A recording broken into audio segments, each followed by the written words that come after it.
mismong lugar na detalye na yan, Opo. meron dry seal yan. Or yung dry seal, nakita nyo may dry seal? may dry seal. Sa mga tweet, pati dry seal, nakuha ni Duterte. Paano niya mapapasok yung opisina? Yun daw pong Kung pirma. sasabihin niya na hindi niya pirma, nasa sa kanya yun. Ayun. Pero, hindi po pwede na si Duterte ang pumirma niyan kasi sila nang gumawa lahat eh. Oho.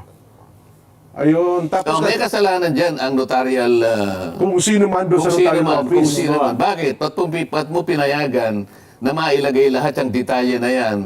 Pakukuha ko yung kanyang notarial register. Pagka tumama dyan, ibig sabihin sila yung naglagay niyan.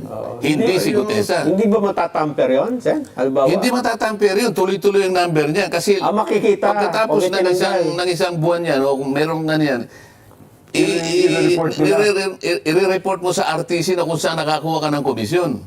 Ayun pala yun. Hindi po pwede. Yung mga iba dyan, naglalagay sila ng, yung mga gustong kumita, meron silang iniiwan na espasyo. Para yung ganun gusto magpanotaryo, nagkataon na sa araw, sa ganung klaseng panahon, kailangan, naglalagay sila doon.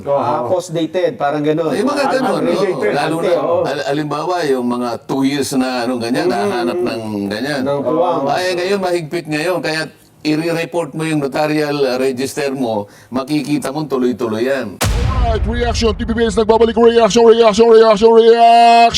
Napakaganda po ng mga pag-uusapan natin ngayong mga kareaksyon. Mantagin po ninyo mga kareaksyon. Sinagot na po ni Senador Marcoleta itong dalawang senador na si Pangilinan at si Erwin Tulfo na nagsasabi na di umano ay mawawalan na ng saysay yung mababawasan ng bisa yung sinumpang salaysay ni Orly, anong pangalan?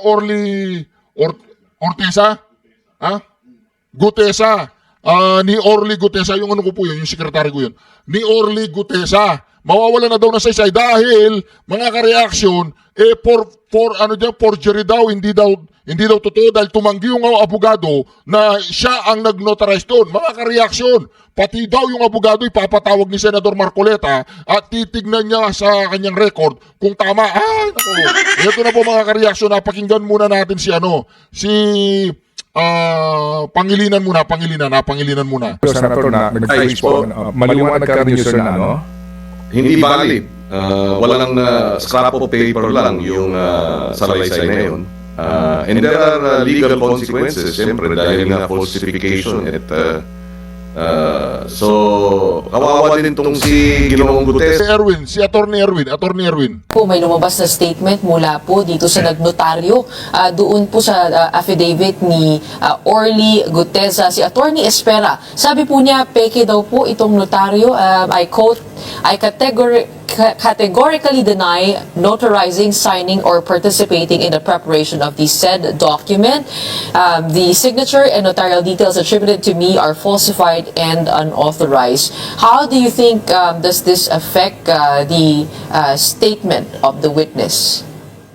Definitely, kung the lawyer who supposedly signed his affidavit is denying it na pinirmahan niya, therefore, ay nawawala ng saysay yung testigo ngayon. I mean, yung statement niya because yung lawyer na signed it, sinasabing hindi siya nagpumirma. Then the question is, sino? At saka, sino prepare ng statement na yon? So, malaking impact ito, Ms. Gretchen. Very, very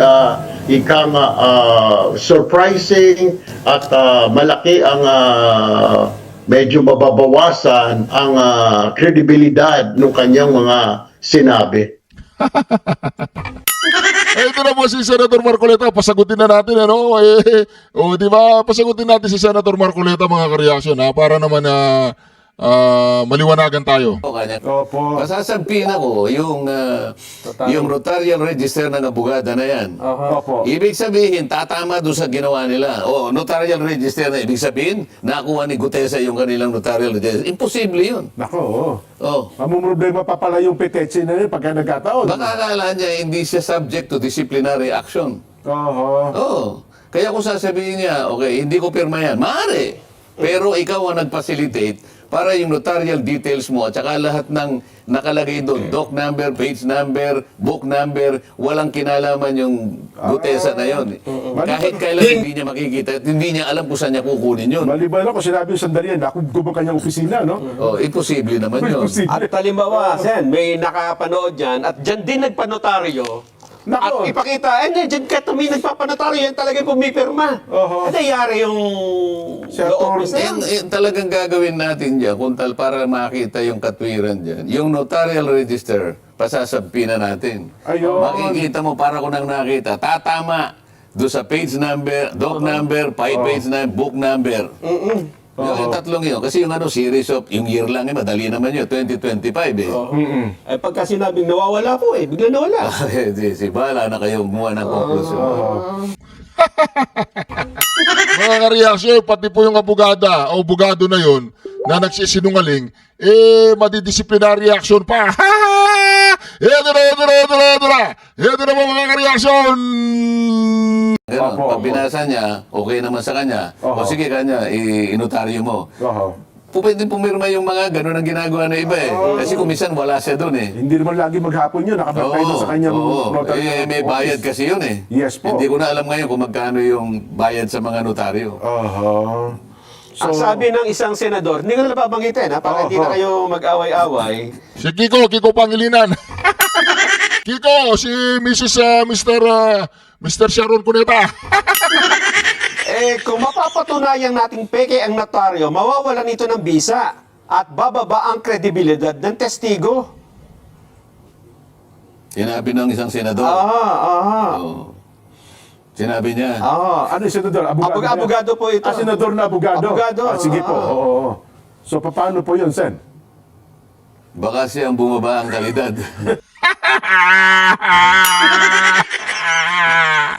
Tuloy. Kasi, hindi ba niya alam, nandun kami, ewan ko kung nandun siya, no? Pero ang sinasabi ko, sumumpa yung witness. Okay. Okay? Si Gutesa. So ano man yung pagkukulang, halimbawa, aminin na natin kunwari lang, granting na talagang hindi yung pumirma, granting na nakuha ni Gutesa yung pangtatak. Ano? Siyam na meke. Yung stamp. Oo. Pagkatapos nakuha pa niya yung notarial register na nakatago Pati yung doon. mga numero. Makapal na libro, journal yun eh. Opo. I-assume natin na alam niya kung saan niya kukunin yung number. Oo. Siya yung naglagay, ano? Oho. Pagkatapos nakuha niya yung dry seal, Nako. at siya yung naglagay ng dry seal. Okay? O, di peki talaga, no? Oo. Kaya lang sumumpa nga siya. Bumarap siya sa komite. Oo. Pagkatapos, binasa niya yung kanyang sworn statement. Oo. At pagkatapos nun, in-interpellate siya. Oo nga, pinagtatanong pa po siya doon. Buong bansa ang nakikinig. Aha. Parang, ang ibig lang sabihin no, nawala na, kay notaryo wala. so hindi. Doon na napunta eh. Oo. So, kaya yung curative effect nung pag nandun na yun, kaya wag mo sasabihin na nawala ng visa yung... Aha. Scrap of paper daw Senator Marcoleta Sabi ni scrap of paper Ano ba yun, di ba? Paano magiging scrap of paper? Ito. Pati po yung abogado ay baka madidisbar. Doc number, Paano 255. makukuha nung yung yung 255. number ng document? Kasi makikita mo sa notarial register, susundan mo yun eh. Ang pinanggalingan mo siguro 254. So ngayon sa kanya 255. Page At number. page 58 sabi niya yata. Opo. Book number. Ano ba yun? Hindi ko maintindihan. Parang letter V. Saan kukunin ni Gutesa yan? Gutesa. So, ang nag-provide yan, yung notarial staff, kung sino man yun, kung wala man yung abogado, may sekretarya siya, at saka yung sinasabi ko sa yung stamp na yun, Yeah. yung Ayan, kulay opo. asul. Yun ang detalye ng notarial commission niya. Ibig sabihin, si Gutesa, nakuha niya yung stamp na yun, siya mismo nag-stamp na gano'n. At nakuha niya yung doc number, nakuha niya yung page number, nakuha niya yung book number. Pagkatapos, dyan sa... Pagkipag-away. Hindi, wag. Eto na po. Bago yung nangyari sa Senado, sa Senate Blue Ribbon Committee hearing, pagkatapos noon ay lumabas po, kagabi ata ito dyan no? Oo. Na yung abogado na nagnotaryo doon sa lumitaw na testigo kahapon na si retired Marine Sergeant ba yun, Jen? Oo. Orly Guseta. At sinasabi niya na ito Gutesa yata. Gutesa. Yes po. Notary Public Attorney Pechi Rose Espera, September 25, 2025, ay categorically deny notarizing, signing, or participating in the preparation of the said document. Yung sworn statement affidavit daw po ni Guseta. The signature and notarial details attributed to me are falsified and unauthorized. Ibig sabihin, hindi daw po siya ang nag-notarize noong dokumento, nung sinumpang salaysay ni Gutesa, bagamat nandun yung kanyang pangalan. Kaya ang sabi niya rito, yan ay hindi totoong dokumento. Sen. Pero Sen, bago yun, pwede bang bigyan nyo kami ng konting background? Paano ba napunta sa inyo si Gutesa? Kasi parang ang dating, witness nyo Pwede ba natin doon simulan, Sen? Kasi parang witness ni Sen Dante Marcoleta. Parang Hindi, ganun po ang dating. narinig naman ninyo, buong Kapuluan nakarinig Opo. ng... ako'y tinawagan ng aking kaibigan. Kilala naman ninyo isa sa mga kaibigan ko, si Mike Defensor. Okay po. Ayon sa kanyang paliwanag, itong naging witness na ito, matagal na niyang tinatangka na makausap niya ako. Lamang sa dami ng ginagawa natin dyan, hindi ko mapagbigyan talaga. Pero maliban doon, may mga ibang personalidad Okay. na ginawan ko rin ng paraan na sana makontak din yung mga yon. Kaya lang, yung mga nauna ay hindi naman kaagad nagbigay ng pahayag na makikipagkita. Okay, opo. Ngayon, itong mga huling grupo na ito na nagsasabi, wala nga akong panahon sabi ko kay Mike Defensor. Lalo na ngayon, sabi ko, mag-aalas 2 na ng hapon, mamayang alas 3, sabi ko, umpisa ng aming session. Opo. Hindi kanya, siguro tingnan mo lang, kasi meron siyang pakikita sa yung parang draft ng kanyang salaysay. Tungkol saan? Tungkol sa pinag-uusapan nyo doon sa Blue Ribbon Committee. Ano po ito? Lunes po ito? Martes? O this week lang po ito? Yung The day before. kailan ba kami nagkaroon ng huling pagdinig? Thursday po kahapon. Kahapon. Yun po yung mula alas O 9. di Miyerkules yun. So Wednesday, a day before. Oo, kasi Ayan. sabi ko, sige, nasaan ba kayo? Hindi, sabihin mo kung saan ka malapit para, hindi, andito ako sa Senado. Merong lugar dyan yung Seascape. Alam ko yun, sabi niya. Kasi yun, 5 minuto lang. Mula sa Senate. Mula sa Senado. Kaya, siyempre, yung convenience ko naman ang aking inaalala, para makabalik ka agad ako. Opo. So, tiningnan ko yung, meron nga silang isang draft na pinakita sa akin. Ngayon, tinitingnan ko sa aking palagay, talaga baka akong sarili mong gawa yan. Kasi yung ibang mga pagkakatagalog kasi, pasensya na po kayo kanya, hindi po ako Tagalog, Bisaya po ako. Taga saan ka baka ako? Masbate. So, ang Masbate, Jen, Nelson, ay parte ng Bicol Region. Ngunit, po. ang salita doon, ang prevalent na salita is Bisaya. Opo, halo yung Bisaya at Bicol. Pero okay lang, sabi ko, naiintindihan naman yan. Maliban lang yung spelling, pakicorrect nyo na kasi mga spelling naman, mali-mali. Yung iba, hindi naman marami. Yun lang ang nasabi ko. O sige ka, kung hindi ako magtatagal, sabi ko, Mike, paki-assistin nyo na lamang siya na ma-finalize yan kung... Kasi draft lang So ito rin po yung si Orly. Si Master Sergeant Orly po yung Oo, tinutukoy niyo. nandun siya. Okay, opo. Nandun naman si Mike at saka yung ibang mga kasama niya. Ang requirement ko lang, sabi ko, siyempre, pandagdag naman na Kumpiyansa sa akin yun. Ipanotaryo nyo naman para hindi lang yung dinala nyo sa akin, walang notaryo. Bagamat alam ko naman na harap siya sa Blue Ribbon, hindi mo naman may iwasan na susumpa siya doon. At pagkasumpa niya, pababasa ko talaga yung nilalaman ng kanyang salaysay. Opo. At mula doon, pagtatatanungin na siya ng miyembro ng komite. Tsakpo yun. Malinaw yun. Pero yung para sa akin lang na pansarili kong kagustuhan, yung pagbigyan niya sa akin, notaryado. Ayun. Para makatiyak kayo. Para makatiyak ko kasi siguro nung iwanan ko sila, mga 2:30 na siguro yon. Opo. May panahon pa naman silang kumuha o humanap ng magnunotaryo. Umalis na ako noon. Dito tayo sa Pure Foods! Pure Foods Chinese Style Luncheon Meat. Safe. At talaga namang gusto mong ihayag yan sa publiko, bukas ka ako, ang oras ay alas 9 ng umaga. Siguro 8:30 para nandun ka na para makasiguro kang makapasok ka sa tamang oras. Yun po yung Webes. Yung Webes yun, oo. Okay, opo. Oho. So, yun ang pinagtapusan.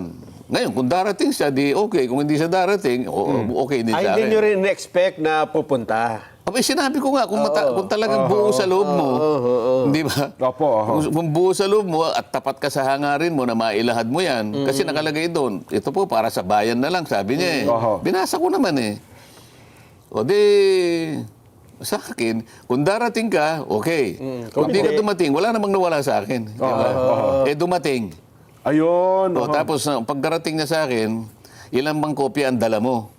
Opo. Meron po ako ritong 5 kopya. Ito pong 4, sabi niya, ay original. Opo. Okay? Asan ka ako yung hindi original? Ito pong huli. Binigay ko sa kanya yung huli. Yung Xerox copy, kinuha ko yung 4 na original. Kasi ang balak ko, kaya kinuha ko yung 4, pagka-introduce ko sa kanya, bibigyan ko na ng kopya yung chairman, si Senator Lacson. Paul Ping Lacson. At saka yung si Senator SP Soto. At yung iba, siguro kung sino yung katabi ko, tsaka ako, 4. Opo. Kasi babasa ko na sa kanya eh. Para lahat kami, meron kaming kopya, lalong-lalo na yung chairman at saka yung Senate President. Oho.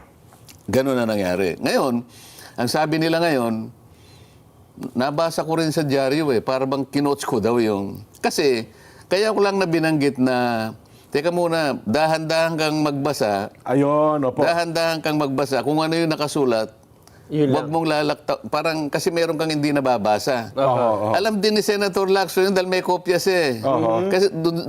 Kasi doon sa pinakagitnang bahagi, meron siyang isang linya na hindi nabasa. Yung panapos ng papel, yung sa ilalim. Kinapos. Merong nalalaktawan doon eh. Kinapos. kaya pala sabi niya- Hindi ko naman alam na ganun yung binabasa niya. Ngayon, yung binabasa ko yung kompleto. Bakit hindi niya binasa yung last line? Ipinalampas ko muna yon, baka magkamali. Tapos nung dumating na naman sa pangalawang pahina, Meron na nilaktawan niya na naman yung 2 pahina, ay yung 2 linya. Teka muna nga ako. Basahin mo ng maigi. Opo, oho. Oh. Alam ni Senator Lacson at saka ni Senator Soto at Na saka may yung hawak katabi din ko, ng kopya, oh. siguro si Senator Win, kasi may hawak kami binabasa. Oho. Sinusundan namin yung binabasa niya, di ba? Opo. Lumalabas kasi sa social media. Sabi niya, sumagot siya, kasi po ito pong kopya ko, may putol yung sa baba. Ayun yung Xerox Kaya copy. ginawa ko, yung binigay niya sa akin, binigay ko sa kanya. Kanyang galing lahat yun, hindi naman akin yun eh. So yun po yung Xerox copy. Siguro pagkaka-Xerox. Oo, naputol yung gabi. baka ganun na nangyari. Oo. Kaya ang ginawa ko, ako na nagsabi, yan, magpalit muna tayo. Oho. Makita ko nga naman, putol yung... So lumalabas kasi. sinasabi nila ngayon, kino-coach ko na naman. Ayun po, saan ang lumalabas sa social media, TikTok, halos lahat, na lumalabas na kino-coach nyo raw yung itong si Hindi po. Master Sergeant Yun Gutesa. pong binigay niya sa aking 4 na original. Kinuha ko po yon sapagkat ang bala ko, yung isa, ibibigay ko kagad kay Senator Lacson na siya yung chairman. Yung isa naman, bibigay ko kay Senator Soto, siya yung Senate President. At kung sino yung katabi ko, bibigyan ko. Opo. At saka yung isa, para sa akin. Para pag binabasa na po niya, yung kanyang statement, nasusundan po namin. Ayun, opo. Kaya alam po ni Senator Soto ang sinasabi ko, na meron po siyang nalaktawan na isang linya nung una, pagkatapos yung pangalawa, 2 linya na po, hindi niya binabasa. Sayang naman. Kasi kung i-coach nyo, ang una magre-react yung may hawak ng affidavit. Oo. Di ba? Kasi Ayun. alam po nila na hindi niya nabasa yung di sana sinansala ako ni alam niya. At sabi ko dahan-dahan ka. Dahan-dahan ka. Sabi ko, you have all the time, sabi ko pa. Para sa ganun, walang nalalaktawan. Yung binabasa pala niya, may kulang pala sa gitna. Meron ho bang question? Halimbawa, binabasa niya, bukod doon sa affidavit niya, ay iba ang nababasa niya doon sa kanyang... Hindi matutuloy doon sa pangalawang ano kasi Ayun, dalawang may linya yung kulang. nawawala eh. Nawawala. Paano kung recording yun? hindi mare-record yung Ay, sinasabi. tsak po yan, nakarecord Kasi sa magitan ng script. iba yung recorded eh. Yes po. Kaya ang gusto ko, kung ano yung binabasa niya, Yun maski din sa yung record, ganun din. Yes. So, Kasi ngayon, kahit babalikan mo yun, talagang may putol. Mapapakita ko talaga eh. Opo. Putol talaga eh. So, yun Ganun pala yun. nangyari. O, yun ang una. Yes. O ano pa yung isang may kinalaman dyan? Yung notaryo. Yung notaryo. yes. O, ganito. Yung si Orly ba? Orly Opo, ba? Orly Gutesa. Si Orly Gutesa, siya mismo pumunta doon sa ano Notary pangalan? public. Binalikan niya eh kasi nagkamali po yung pagkaka-type yung pong December 6, 2025. Hindi po 25, 24 kaya binalikan ko po kanya. Ang ginawa po nila, kinurek lang nila tapos pinapirma sa akin. Doon sa mismong notaryo. O sige. Kaya alam ko na pumunta siya dahil nga sinabi pa niya na meron pong mali dito. Para siguro korekin din yung record na iniwan niya kasi kukuha ng kopya yung notaryo eh. Yes po, oo. Ngayon, pag-usapan natin na sinasabi ng abogada na notaryo na hindi niya pirma yon. Yung nakapangalan mismo mo doon. O sige, sabihin na natin na maring hindi niya pirma, no? Granting na hindi niya pirma. Ngayon, sino ang maglalagay doon sa kasi yung notaryo sa bandang baba, merong nakalagay doon doc number, Opo. page number, Yes. book number, series of 2025. Paano niya makikita yung notarial register nung abogadong nagnotarya? Makikita mo niya anong doc number may ilalagay niyo, anong number? Yung page number ng notaryo, alam niya? May papakita ba siya sa TV direct? Kasi meron nga yan, lumabas sa social media. Ilabas niyo yung pinakahuli Oo, para para ma-explain natin. malaman natin ang pinag-uusapan Oo. natin. Direct, ipakilabas nyo. Kasi nasa social media naman. Yung notaryo. Para nang sa ganun ay... Para malaman ng mga kababayan natin kung ano yung binabanggit natin. Ano yung pinag-usapan Di ba natin? doon sa left side ng dokumento, yung pinakahuli, napipirma ron yung notaryo, merong doc number, page Yes. number, book number, Opo. series of yung year. Yes. Nakastampad pa yun eh. Di yun, ano? Sige po, hinahanap daw po, Pagkatapos, sir. yung sinasabi niya, yung notarial yung notarial details niya, hindi raw siya yon. Opo. Ibig sabihin, si Gutesa, kinuha niya yung stamp na yon, itinatak niya doon sa mismong lugar na kung saan siya magnonotaryo. Saan niya kukunin yun kung hindi bibigay sa kanya? O, pagkatapos yung dry seal. Yes. Isa pa yun. So, ibig sabihin, si Gutesa pumasok sa kanilang opisina, siyang naglagay ng dry seal.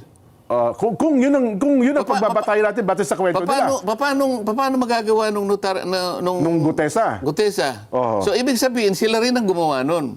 Ngayon, kung sino man yung pumirma doon at hindi nga siya, pananagutan ng pananagutan ng abogado Nakapirma. yun. Oo.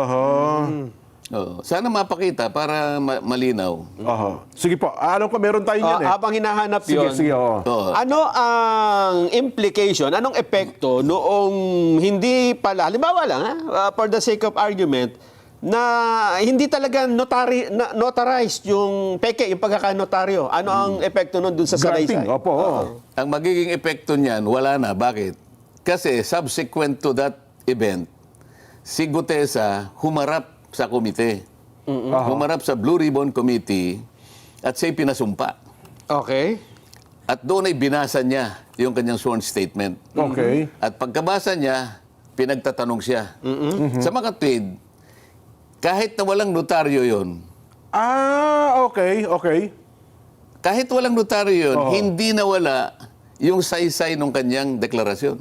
Kasi sumumpa siya doon eh. So, kung titingnan mo ngayon, parang kung tatawagin yan sa legal term, surplusage, sabi nila. Surplusage, Ibig sabihin, with or without that, nananatiling balido Yung kanyang yung affidavit. salaysay niya. Dahil nga, sa katotohanan, na sumumpa siya. Sumumpa siya sa harap ng Blue Ribbon Committee. Nanonood ng taong bayan nung mga sandali na yon, di ba? Kaya nga. Tama po. Hindi lamang ibinigay yung mismong sworn statement, ito ay pinabasa namin. Kaya nga sinasabi ko nga sa inyo kanina pa, kailangan walang malaktawan.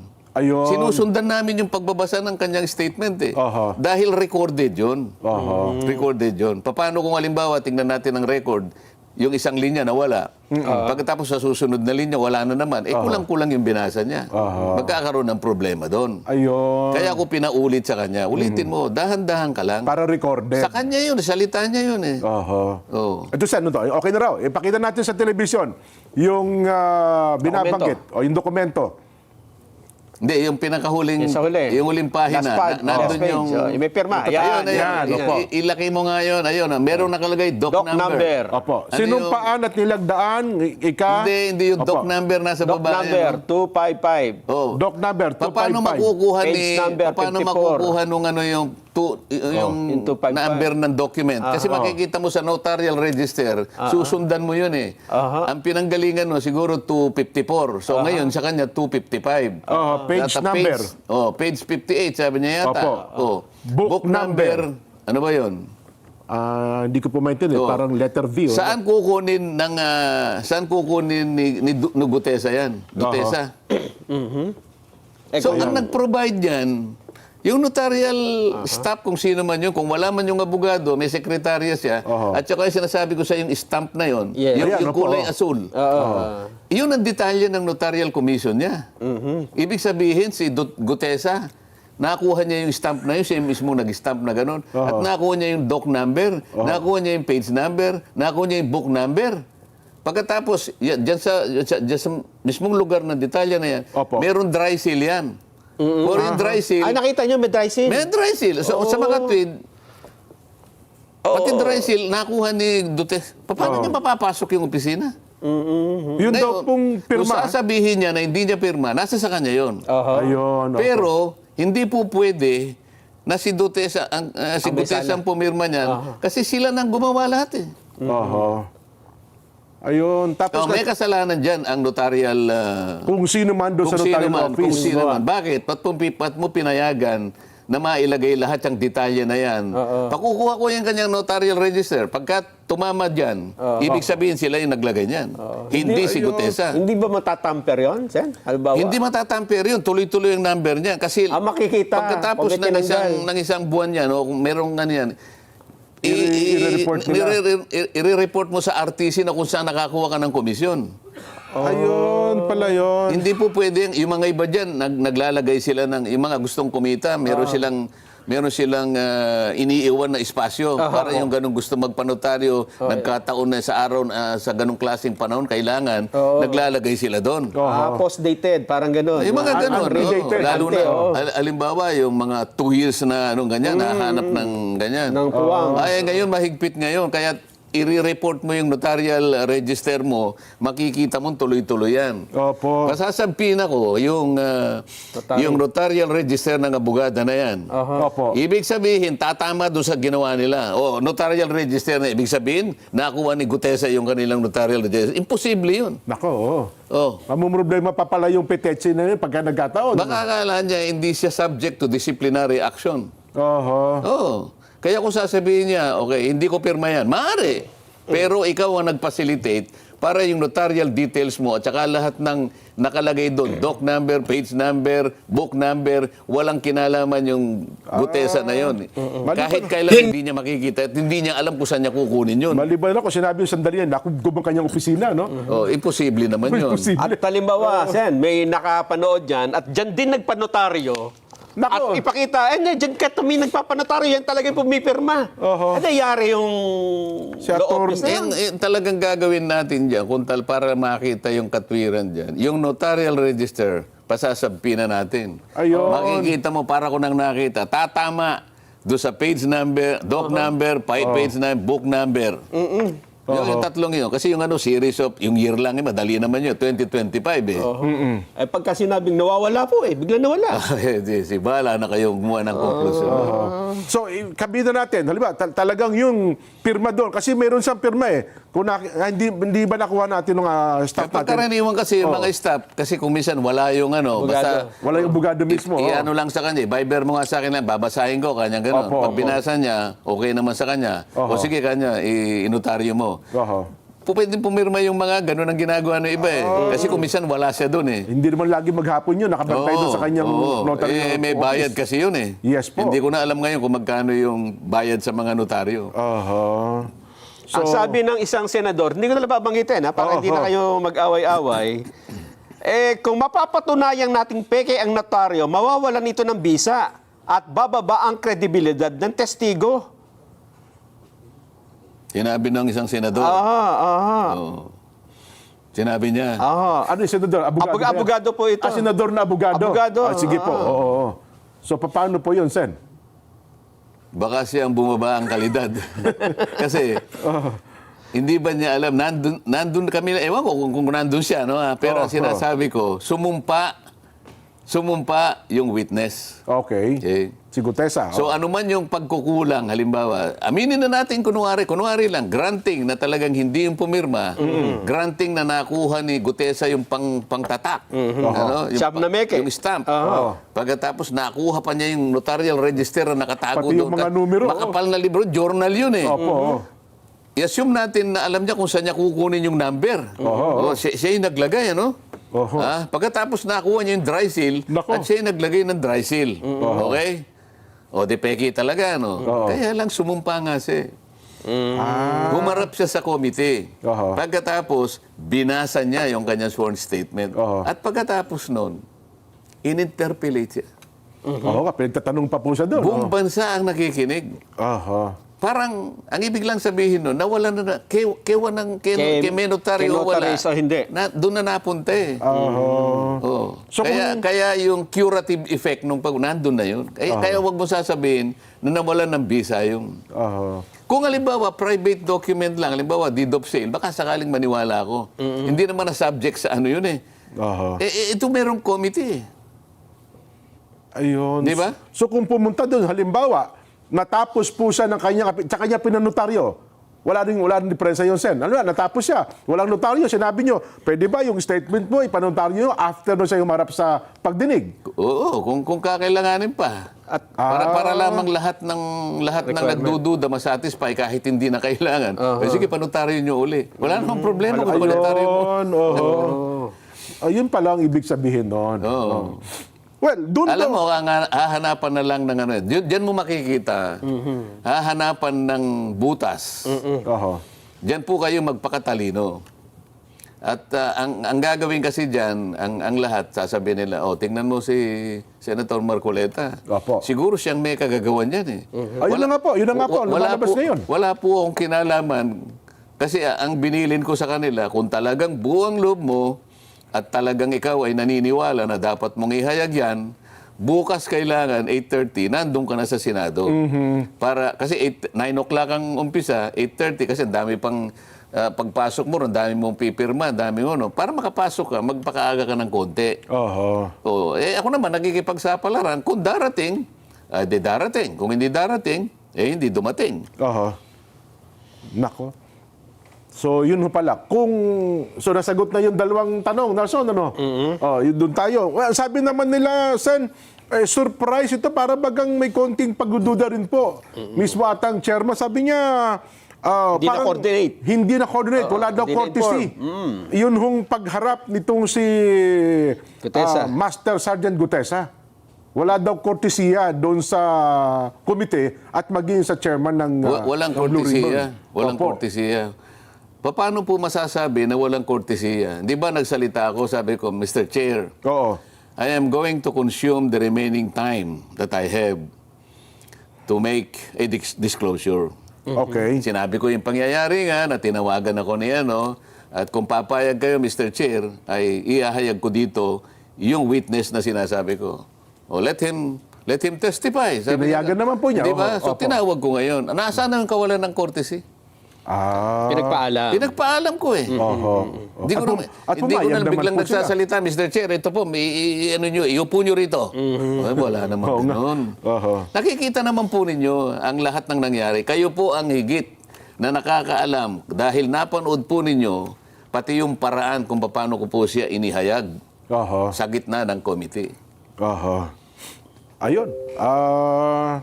At wala namang tumutol, Sen, di ba? Ito. Doon sa ano? Yan ang pag-usapan natin.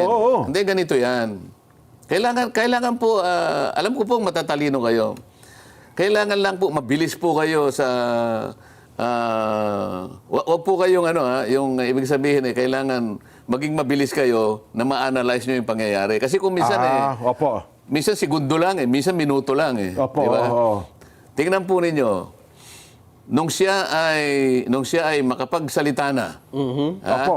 Natapos sa kanyang- nung matapos na yung ano niya, Sinabi niya. open na siya ngayon for interpellation. Napansin po ba ninyo? Walang nagtanong. Oh. Ano po ba ang ibig sabihin nun? Walang naging interesado. Hindi po. Nabigla. Sari-sari na po yun. Hindi nila inaasahan na merong ganun. Oh, mukhang nabigla ang marami. Pangalawa, ina-analyze nila kung may palagay ko kanya credible ito. Ngayon po kasi pag ang isang testigo, alam po ninyo, mahalata ninyo na siya nagsasabi ng totoo. Kung tayo po ay nasa courtroom at tayo, alam mo, abogado kayong dalawa, Jen. Opo, oo. Abogado kayong dalawa, kayo ang, Halimbawa, ikaw opo. ang prosecution. O, siya ang depensa. Si Nelson, defense o criminal. Ako yung judge. Opo. Pinresent ni Nelson ngayon.